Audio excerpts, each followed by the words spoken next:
Most people wait until the story's over to tell it, but I've always been more drawn to the middle.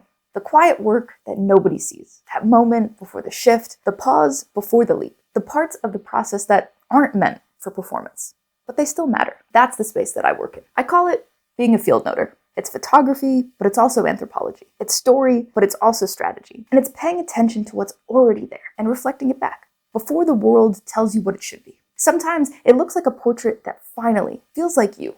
And sometimes it's language that helps you say the thing that you've been circling for years. Sometimes it's the story behind your work, the one that no one has ever asked about, but it's always about presence, noticing, letting something unfold rather than forcing it into form.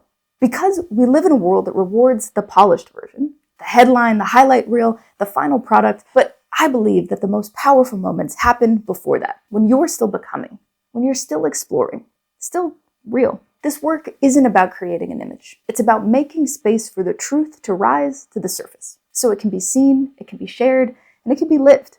So if you're in that kind of moment where something's shifting, even if you don't have the words for it yet, I'm sharing stories, portraits, and reflections from people navigating that very terrain.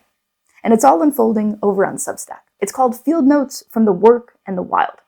So come follow that thread. You don't need to have it all figured out. You just have to be willing to be seen in the middle of your story.